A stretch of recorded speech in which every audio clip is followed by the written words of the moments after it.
Cameraman శాలినితో Radhamohan Das Raipur. మా అమ్మ కదా అది పట్టుకో, ఇక్కడే ఉండు తల్లి, కూర్చో పర్లే అమ్మ. నేనేమన్నా అంటే ఇప్పుడు ఎవరన్నా మేము ట్రోల్ చేస్తారు కదా, అప్పుడు మీకు బాధ ఉంటుందా అని అడిగారు ఎవరు జర్నలిస్టులు. అడిగితే నేను ఏం రిప్లై ఇస్తా అంటే, నా పేరు రాధమనోహర్ దాస్ కదా, elephant walks, dogs barks, Radhamanohar rocks. ఇప్పుడు అర్థమైంది కదా.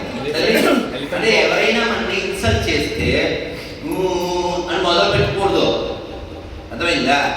ప్రపంచంలో అన్నీ ఉంటాయి. ఎంత బంగారు తల్లో మా అమ్మాయి మా అమ్మ అని నేను అన్నాను, అందరూ అలాగే అంటారా? ఇంకోటి ఏమో అంటారు, అర్థమైందా? కాబట్టి మనం అన్నిటికీ ఫీల్ అయిపోకూడదు, మనం ఈ ప్రపంచంలో ఒక గొప్ప పర్పస్ కోసం వచ్చాము. एक लक्ष्य होना क्या है लक्ष्य? చిన్న పాట నిన్న చెప్పాను, చిన్న ముక్కలో చెప్పేస్తా, అందరూ పాడండి. चंदन है इस देश की माटी, तपोभूमि हर गाँव में,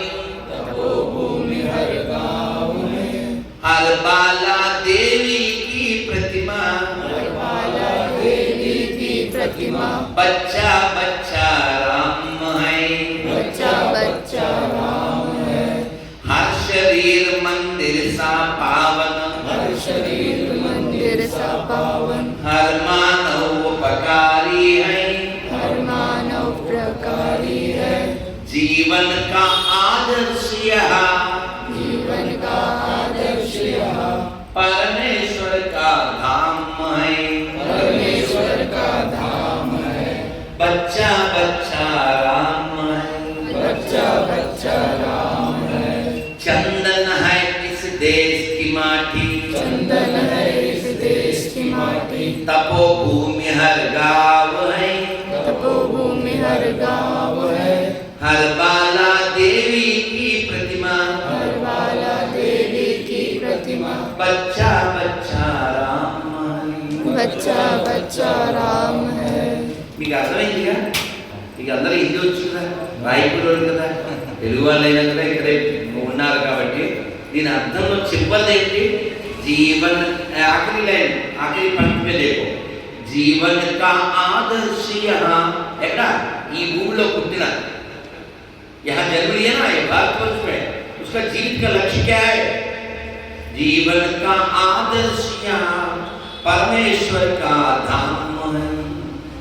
ఇక్కడ జీవిత లక్ష్యం భగవంతుని పొందడం, ప్రపంచాన్ని పొందడం కాదు. ప్రపంచంలో చాలా మంది చాలా పొందడానికి ప్రయత్నం చేస్తారు. నిన్న ఎవరో వీడియో పెట్టారు, చాలా బాగుంది. వాడు ఏదో సర్దుకుంటున్నాడు, ఫోన్ మాట్లాడుతున్నాడు, ఓకే ఓకే అయ్యా అని అంటున్నాడు. డోర్ కొట్టారు, ఎవరో తలుపు తీశారు, ఎవరు మంచి బిజీగా ఉంటాడు, డిస్టర్బ్ చేశాం అన్నాడు. తల్లి ఏం పేరు చెప్పి? శాలిని. గోయింగ్ అన్నా, అందులో ఫోన్ వస్తే కట్ అయిపోద్ది, చూసుకో. నాకేమో ఫోన్స్ ఎక్కువ, ఫ్యాన్స్ ఎక్కువ, అదే చేస్తాం తల్లి. అయితే కట్ అయిపోతే మళ్ళీ తీయము, కట్ అయితే హట్ అవ్వకూడదు. ఈ జీవితంలో బోల్డర్ కట్ అయిపోతుంటాయి. కట్ అవ్వగా ఉన్నారా మీ తాతగారులు అందరూ? తాత ఎక్కడికి వెళ్ళారు? అమ్మమ్మ ఎక్కడికి వెళ్ళింది? నాయనమ్మ ఎక్కడికి వెళ్ళింది? మా అమ్మ వెళ్ళిపోయింది 10 ఏళ్ళు. మా అమ్మ ఇంట్లో ఆవిడ బతుకున్నప్పుడు నేను ఎప్పుడైనా ఇంటికి వెళ్తే ఆడవాళ్ళకి పెద్ద పోస్ట్ ఏంటి చెప్పండి? బియ్యం కంటే పెద్ద పోస్ట్ అత్తగారు. వినపడలేదా సార్? అత్తగారు ఆ పోస్టులో నువ్వు పెక్కగలవా? నువ్వు ప్రధానమంత్రి తీసేయగలవు, సీఎం తీసేయగలవు, అత్తగారి పోస్ట్ తీయగలవేడు, అది పెద్ద పోస్ట్. అది बाद में आपको हिंदी में समझेगा. ఈ అత్తగారి పోస్ట్ వస్తే ఇంకా సింహాసనం అది. ఎప్పుడైనా ఇంటికి వెళ్తా అదిగో ఆవిడ ఇంకో వైపు తిరిగింది, మన గురించి చెప్తున్నారు. నువ్వు చెప్ప కెమెరా మళ్ళీ బాగుంటుంది. ఏవో కంప్లైంట్లు, పెద్దవాడి పెద్దవాడిని పెద్దవాడు, చిన్నవాడ ఇలా ఇవన్నీ అనుకున్నాం. ఉంటాయా? పెళ్ళి ఆ తర్వాత ఉంటుంది కదా. వైవాహిక జీవితంలో అన్నీ ఉంటాయి. రామునే సీతాదేవి కొన్ని మాట్లాడేసింది, అలా ఉండాలని ఉంటుంది, తప్పదు. ఇవి మా అమ్మ ఏదో కంప్లైంట్ చేసిరా అలాగే అలాగే అదేదో నేను చెప్పేవాడిని, అమ్మ ఎందుకమ్మా అవి దాటిని నాన్న కూడా వెళ్ళిపోయారు, నువ్వు టైం దొరికింది, వాళ్ళ కంప్లైంట్ నువ్వు తీర్చలేవు, వాళ్ళు మార్చలేవు, ఈ అగ్ని ఆర్చలేవు, ఎందుకు చక్కగా జపం చేసుకో, లేదా బుక్కులు చదువు, టీవీ చూడు, టీవీలో ఉండు, టీవీ చూడు, టీవీగా ఉండు అని చెప్పేవాడిని. అయితే ఆవిడ చెప్తే అది అంత తొందరగా మాట కదా. నేను అప్పుడు మా నాన్న ఫోటో చూపించి, ఇదిగో నాన్న వెళ్ళిపోయారా, నెక్స్ట్ నువ్వే నీ ఫోటోవే ఇది చెప్పి అప్పుడే మా అమ్మకి 17 ఏళ్ళు అయితే మా అమ్మ ఫోటో వచ్చి 17 ఏళ్ళు, మా నాన్న పక్కన వచ్చేసింది ఫోటో. అందుకని మనం అందరం కూడా చనిపోతాం, చనిపోయే లోపల జీఆర్ఈ ఏటి గ్రేట్ అవ్వాలి. నువ్వేమీ చేయకపోయినా ఎల్ఏటి లేట్ అయిపోతావు, దానికి నువ్వు కోషిష్ కన్నా జరుగుతున్నాయి, అర్థమైందా? కాబట్టి మనం అందరం కూడా భగవంతుడిని పొందాలంటే బాగా వినాలి, బాగా చదవాలి, 3 విషయాలు మర్చిపోకూడదు, 3 పాడైపోకుండా ఉండాలంటే చెప్పండి, కట్టు, బొట్టు, జుట్టు, అప్పుడే హిట్ లేదా పట్టు, ఇప్పుడు చెప్పచ్చు,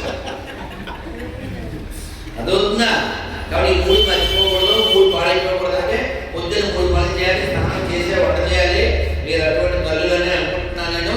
ఈ లాస్ట్ మాట ఏంటంటే, రాత్రి కూడా 2 బ్యాచ్లు ఉంటాయని చెప్పారు. రాత్రి 1 గంటలో చెప్పారు. ఏమిటంటే ఒకటేమో 90 బ్యాచ్, ఇంకోటేమో 90 బ్యాచ్. ఇది ఎలాగలేదా? 90 అంటే 90 ml, అంటే 90 బ్యాచ్,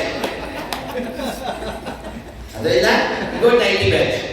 ఇంకా రాత్రి వేసుకుంటే పగలు కూడా దానికే స్ఫోటం మీద వెళ్ళిపోయి కూరగాయలు చెప్పచ్చు, నేను చెప్పచ్చు, ఇలా చెప్పచ్చు, అదేనా? సో అక్కడ ఇంకా చాలా మంది ఉన్నారు కాబట్టి నేను ఆఖరి పాయింట్ ఏమిటంటే, మన వస్త్రదానంలో ఒంటి కట్టుకునే బట్టలు వేసుకోకండి. ఇప్పుడు కూడా నేను కారులో వస్తున్నాను, నేను ఏదో బాగుంది చదువుకుంటాను, ఓ పిల్ల చక్కగా పైన కప్పుకుంది, కానీ గాలికి ఇప్పుడు ఒక తల్లి వచ్చి దండం పెట్టుకుంది, ఒంటి కట్టుకునే బట్టలు. అది శరీరానికి మంచిది కాదు, మన మనస్సుకి, ఇతరుల మనస్సుకి కూడా మంచిది కాదు. చూడగానే అమ్మవారు కనపడకపోయినా అమ్మ కనపడాలి, అర్థమైందా? కాబట్టి ఖచ్చితంగా కట్టు, బొట్టు, జుట్టు మన శరీరం ఆరోగ్యానికి, ఇతరుల మన ఆరోగ్యానికి కూడా ఇది చాలా దోహదపడుతుంది. చూడగానే అమ్మలగన్న అమ్మవు నీవే, అఖిల జగాలకు అమ్మవు నీవే, జనని శివకామిని జయ శుభకారిణి. కాబట్టి మన అందరిలో అమ్మను చూసే జాతిలో పుట్టాం. అమ్మలు కూడా అమ్మలాగే కనబడేలాగా వారి యొక్క విధానం కూడా ఉండాలి. ఆహార్యం అంటారు దాన్ని. మీరంతా మంచి తల్లులు, మీరు వంట చేసేటప్పుడు ఖచ్చితంగా రామాయణమో, భగవద్గీతమో, భాగవతం వింటూ వంట చేయండి. అది పవిత్రమైపోతుంది, అది మనం అగ్రహిస్తుంది.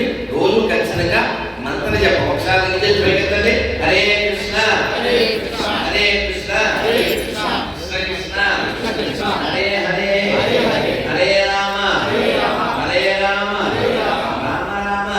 రామ హరే హరే. గణేష్ మహారాజుకి 2026లో ఈ 76 ఏళ్ళ యువకులతో పరుగులు పెట్టబోతుంది.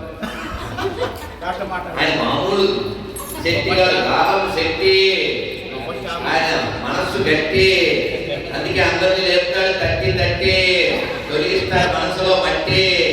ఆయనే రాయపూర్ కాలం శక్తి.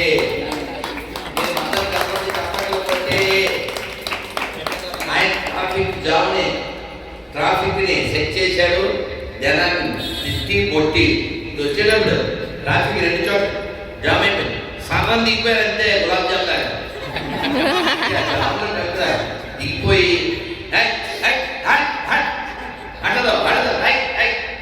అంటే నేను ఎందుకు సంతోషపడి చెప్తాను, దాని వీడియో కూడా తీశాను. నాకు ఆనందం ఏంటంటే చాలా మంది 199 మంది సిస్టమ్ బాగోలేదండి. పాలిటిక్స్ అండి, గవర్నమెంట్ అండి అది అంటారు. ఎప్పుడు బాగు చేద్దామని మాట్లాడుతున్నారు.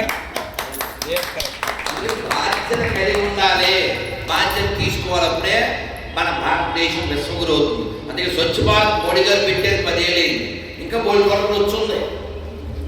అదేనా మనం శుభ్రంగా ఎక్కడున్నాం. నేను మొన్న ఫ్లైట్ దిగాను, కారులో వస్తున్నా, చూసి ఎంత